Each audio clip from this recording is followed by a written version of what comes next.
A man who did leave England and went seeking for greener pastures over in Deutschland. That is Harry Kane. Finally, in the words of The Rock, finally, he won his first silverware as a professional footballer, with Bayern Munich securing a 34th Bundesliga title with the loss by Bayer Leverkusen over the weekend against Freiburg, right? And I have to ask this. Harry Kane now is a player, great player, who now has silverware. Does this affect his legacy? The multi-first, were you not there when he was winning the Audi Cup? He left the Audi Cup. But Real silverware. Real silverware. It's I don't think it defines his legacy, but I think it now makes sense because you can't huff and puff and be so great. And because not only are his goal scoring numbers great, Jay, but we always cry about how great he is also when he drops deep and brings other players into the game. And so he's brought that into his game at England. He's done that for Tottenham. He's now doing that for Bayern Munich as well. And he's just this great player where you think to yourself that if only he had won this, right?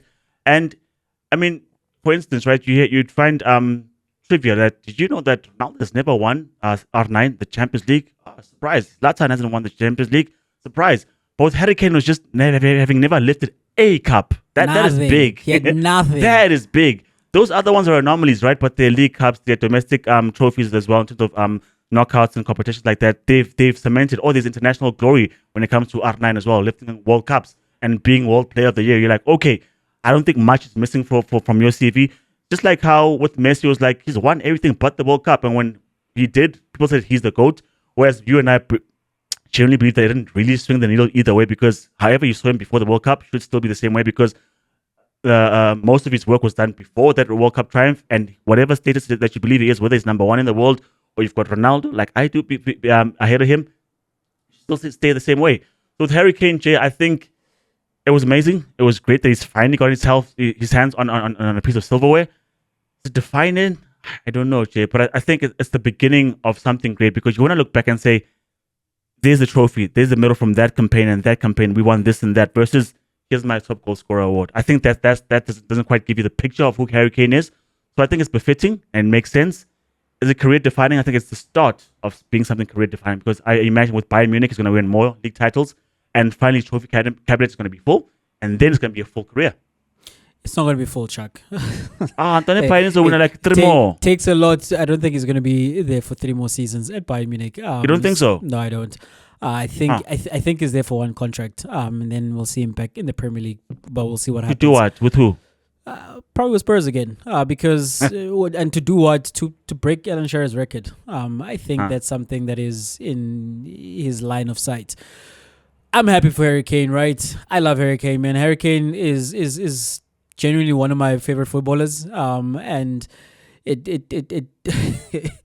it was an odd thing to see him do the things that he was doing at Spurs because, like, I absolutely love Spurs won nothing. But as I'm saying, the kind of talent that the Harry Kane has and the displays that he puts across, you felt as though, man, I don't like using deserve where sports is concerned because I do believe you earn everything that comes to you. Like, no one just deserves anything because you feel a particular way about him. But it felt as though that's a career that needs to have trophies and medals to accompany how good the player has been, right?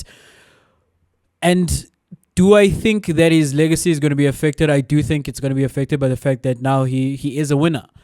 I don't think it should though, because I don't think we should measure individual talent on the basis of what their teams did, because they're not in charge of building the teams that they find themselves in. Right? You've got players who've won like multiple things because they happen to find themselves in a good situation. You know, like think of Lionel Messi, for example, and that's part of the reason that Harry Kane suffers against the weight of not winning anything.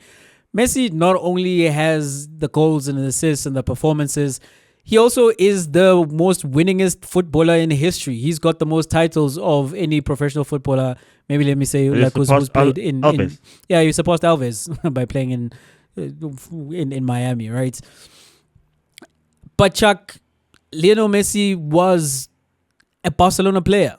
And he was a Barcelona player at a time where at the start of his peak, Pep Guardiola was the coach, and he was surrounded by Iniesta and Xavi. And this is true of Xavi and Iniesta and Busquets and Alves and all those players who won what they did, right? Luka Modric and what he's gone on to do at Real Madrid. See, even the way I say that, like what he's gone on to do at Real Madrid, he hasn't gone on to win those titles at Real Madrid. Like, he's won the titles with Real Madrid. Do I like? And I've said this to you before. Like, my favorite version of Luka Modric was the one who was playing at Spurs in a more advanced position. Right now, I think, of course, because he spent a majority of his time at Real Madrid, his legacy is different because of that. Because like, if I ask you the question, do you think Luka Modric, in terms of his displays, would have been a totally different player if he didn't end up at Real Madrid? I don't think so. I think he's always been that good. He was always going to be as good as we've seen, but he's elevated because he's then done those things in Champions League quarterfinals, semifinals, finals, and he's won with a Real Madrid. But again, that's Real Madrid. All they do is win, particularly the biggest of the trophies, the Champions League. Does Luka Modric have a part in that? Of course, as Ronaldo does, as Benzema does, but it's not any one of them that is responsible for that, where you like, it's all on him, and as a result, because he went on to win, and again, shifting scales, because that's the argument you hear. Like, for example, I continue to hear Rio Ferdinand pick Scholes, right, in that debate, Scholes, Lampard, or Gerrard, and then he substantiates his answer by saying Scholes just won more. But then Rio has Thierry Henry as the greatest Premier League player of all time, even though he's only got 2 Premier League titles. Like, what's the justification? Because at that point, what you are looking at is just the body of work of the player, is what he is able to do, and the individual is just undeniable. Yeah, and I feel the same thing with Harry Kane, Chuck. I think that's not to say Rio's right, but if you were to split hairs and try find a winner, don't you go with the wins and the medals? Absolutely not. Because, Jay, think about it, right? Because this is why you keep saying that the greatest athletes of all time for you are not people in team sports. Harry Kane scored as many goals as he did, but there was an assist from somewhere. There's a run made by someone. So even the goals that he's got that are individual, that show his individual talents, they are fed into, or they're benefactors who are teammates as well. So how then do you then say that the goals or what he's done as a player without the trophies was good enough, that the stuff that the trophies then brings does not necessarily add? Because who was going to do anything at Spurs, Chuck? Who was going to do anything at Spurs? Because we like, I saw a top 5 of the most expensive players signed by Tottenham Hotspur. That top 5, like, if I remember some of the players, Richarlison is in there, Ndombele is in there. Who was signed more recently? Madison was not. Solanke is the most expensive player in Tottenham Hotspur history. Solanke is the most expensive player in Tottenham Hotspur history, Chuck. So what I'm saying, right, in terms of building teams, yeah, that is out of your control as the player. That is, and why I circle back to individual talent being the greatest sport, like, athletes ever, is because there's too many variables in team sport. Like, as I'm saying with Lionel Messi could have ended up anywhere, right? And it happened that Barcelona of all teams saw him as a child.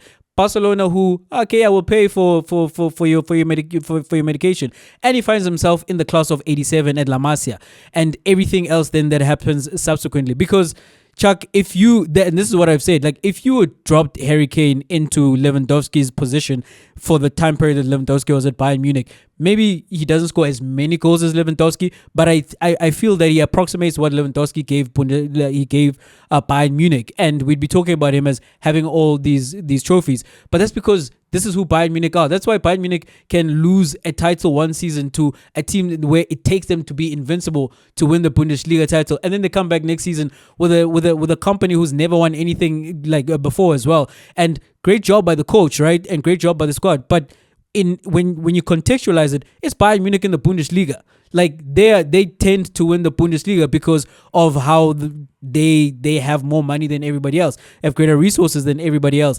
It's not necessarily because, Harry Kane has joined them and Harry Kane has just pushed them over the top. The situation allows for you to win trophies. He's won a Bundesliga. It allows for him to win a Bundesliga there. At Spurs, it's not the same thing.